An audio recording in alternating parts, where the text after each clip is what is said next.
نحمدہ ونصلی علی رسول الکریم اما بعد فاعوذ باللہ من الشیطان الرجیم بسم اللہ الرحمن الرحیم۔ معزز ناظرین کرام، السلام علیکم ورحمۃ اللہ وبرکاتہ۔ پچھلے سبق میں ہم اسم معرفہ کے بارے میں پڑھ چکے ہیں۔ اسم معرفہ کی 7 اقسام ہم نے پڑھی ہیں، جس میں اسم علم، اسم ضمیر، اسم اشارہ، اسم موصول، مصرف باللام، معرفہ بندا اور معرفہ باضافت، یہ 7 قسمیں ہم پڑھ چکے ہیں۔ ان کے بارے میں مختصر پڑھا ہے۔ پچھلے سبق میں ہم نے اسم ضمیر کے بارے میں پڑھا تھا تفصیل کے ساتھ، اور اس کی جو صیغے تھے وہ اس کے استعمال کے بارے میں ہم پڑھ چکے ہیں۔ آج ہم اسم معرفہ کی قسم اسم اشارہ پڑھیں گے۔ اسم اشارہ 2 قسم کے ہوتے ہیں، قریب اور بعید۔ جس طرح ہم انگلش میں قریب کے لیے دس کا استعمال کرتے ہیں اور دور کے لیے دیٹ کا استعمال کرتے ہیں۔ انگلش میں دس جو ہے وہ مذکر، مؤنث، تثنیہ، جمع سب کے لیے استعمال ہوتا ہے، جبکہ دور کے لیے دیٹ کا استعمال ہوتا ہے۔ اس میں بھی مذکر، مؤنث اور جمع سب کے لیے استعمال ہوگا۔ اس کے برعکس عربی میں مذکر کے لیے الگ، مؤنث کے لیے الگ صیغہ استعمال ہوگا، جبکہ تثنیہ اور جمع کے لیے بھی الگ الگ استعمال ہوتے ہیں۔ اس طرح اس چارٹ کی مدد سے ہم ان اسم اشارہ کے بارے میں سمجھنے کی کوشش کرتے ہیں۔ تو جب کوئی چیز قریب پڑی ہوئی ہو اور مذکر ہو اور ایک ہو تو اس کے لیے ہم ھذا کا صیغہ استعمال کریں گے، اسم اشارہ ھذا کا استعمال کریں گے۔ واحد مذکر قریب کے لیے ھذا، جبکہ 2 چیزوں کے لیے جو قریب پڑی ہوئی ہوں تو ان کے لیے ھذان، جبکہ بہت ساری چیزیں قریب پڑی ہوئی ہوں اور مذکر ہوں تو ان کے لیے ہؤلاء کا صیغہ استعمال کریں گے۔ اسی طرح جب کوئی قریب چیز مؤنث پڑی ہوئی ہو واحد، تو ہم واحد مؤنث کا صیغہ استعمال کریں گے ھذہ، اور جب 2 چیزیں پڑی ہوئی ہوں گی تو ہم تثنیہ مؤنث کا صیغہ استعمال کریں گے ھاتان، اور جب بہت ساری چیزیں قریب پڑی ہوئی ہوں اور اس کی طرف اشارہ کر رہے ہوں تو اس کے لیے بھی ہؤلاء کا ہی صیغہ استعمال کریں گے۔ یعنی ہؤلاء جمع مذکر کے لیے بھی آئے گا اور جمع مؤنث کے لیے بھی ہؤلاء کا ہی صیغہ استعمال ہوگا۔ اور جب ہم اسم اشارہ استعمال کریں گے تو اس کے ساتھ جو مشار الیہ ہے وہ بھی اسی حالت میں آئے گا۔ اگر مذکر ہے اور واحد ہے تو اس کے لیے ھذا جو ہے وہ بھی مذکر کا اور واحد کا ہی استعمال کریں گے۔ اس مثال کو دیکھیں ھذا المسلم، یہ ایک مسلمان۔ ھذان المسلمان، تو جب مسلمان 2 ہو جائے گا تو اس کے لیے جو اسم اشارہ کا صیغہ ہے وہ بھی تثنیہ کا ہی استعمال کریں گے ھذان، ٹھیک ہے نا، ھذان المسلمان۔ اور اگر جب مشار الیہ جمع ہوں گے، قریب ہوں گے، تو اس کے لیے اسم اشارہ جمع کا استعمال کریں گے ہؤلاء المسلمون۔ اس طرح مؤنث کے لیے بھی ویسا ہی ہوگا۔ اگر مؤنث ہوگا، واحد مؤنث ہوگی اور قریب ہوگی، اس کی طرف ہم نے اشارہ کرنا ہے تو ھذہ کا استعمال کریں گے، ھذہ مسلمتو، مسلمتو واحد۔ جب 2 خاتون قریب پڑی ہوئی ہوں، قریب ہوں اور اس کی طرف اشارہ کرنا ہو تو اس کے ساتھ لکھائیں گے ھاتان، ٹھیک ہے نا، تثنیہ کے لیے ھاتان المسلمتان۔ اور اگر بہت ساری خواتین قریب ہوں، ان کی طرف اشارہ کرنا ہو تو ہؤلاء المسلمات، تو یہ مسلمات، ٹھیک ہے نا، اور مسلماتن، مسلماتن، مسلمون، یہ سارا ہم نے واحد، تثنیہ، جمع کے سبق میں ہم ڈیٹیل کے ساتھ پڑھ چکے ہیں۔ اب دور کی چیز ہو، ٹھیک ہے، دور کی چیز کے لیے ہم کیا استعمال کریں گے؟ اگر دور واحد مذکر ہو تو اس کے لیے ہم ذالک کا لفظ استعمال کریں گے، صیغہ استعمال کریں گے۔ اگر 2 ہوں، دور 2 ہوں اور مذکر ہوں تو اس کے لیے ذانکا کا صیغہ استعمال کریں گے۔ اور جب دور جمع ہوں، ٹھیک ہے، مذکر، تو اس کے لیے اولائکا کا صیغہ استعمال کریں گے۔ اسی طرح جب کوئی دور مؤنث ہو اور اس کی طرف اشارہ کرنا مقصود ہو تو ہم تلکا کا صیغہ استعمال کریں گے۔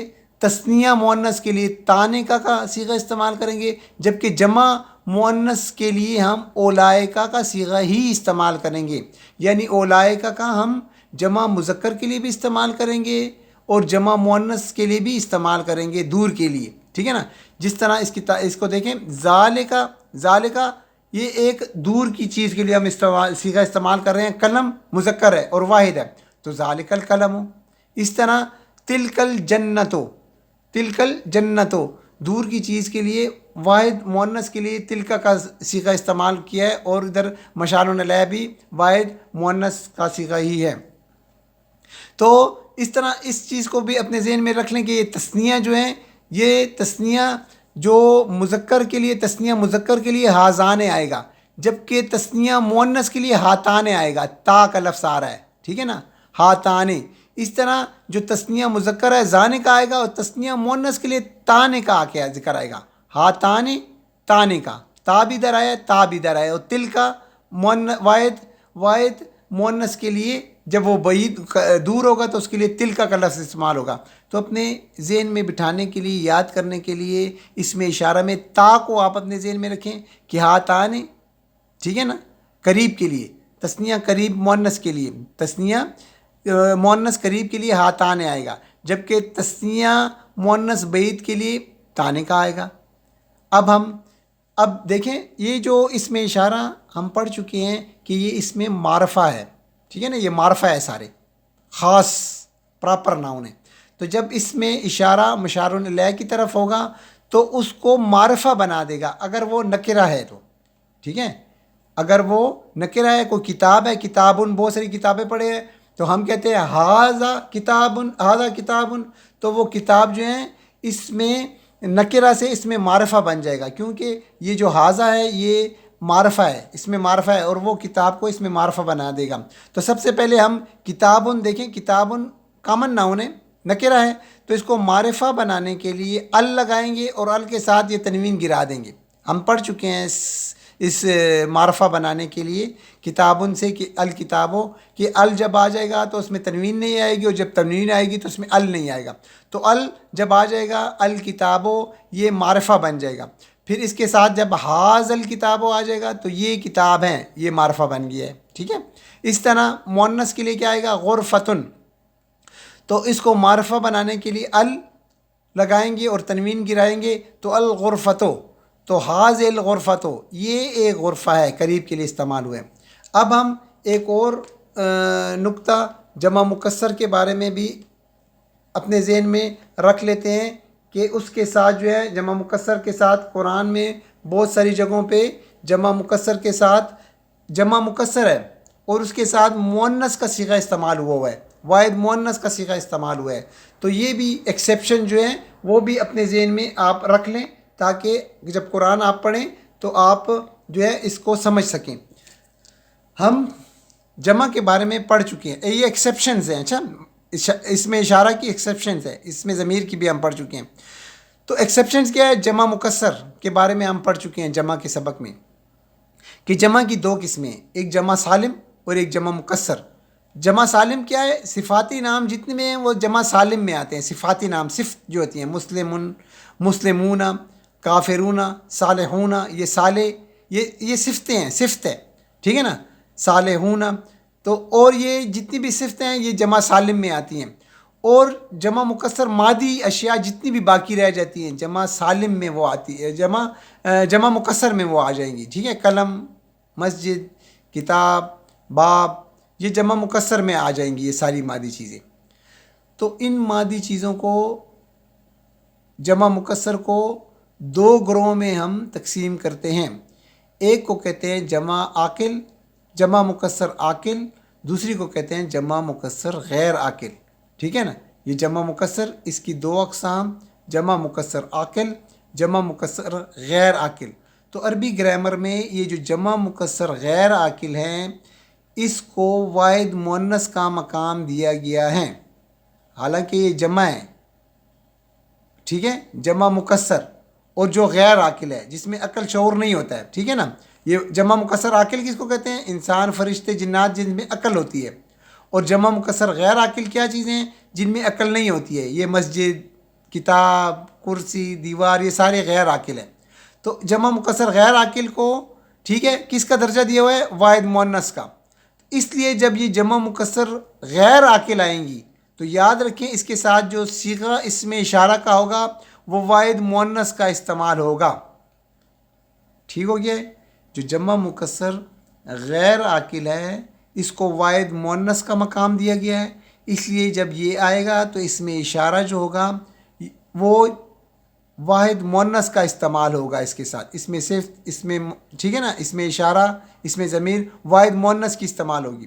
اس مثال کو آپ دیکھ لیں آپ کو سمجھ آ جائے گی. ہاذی اموالکم التی، اموال مال کی جمع ہے، یہ جمع مکسر ہے.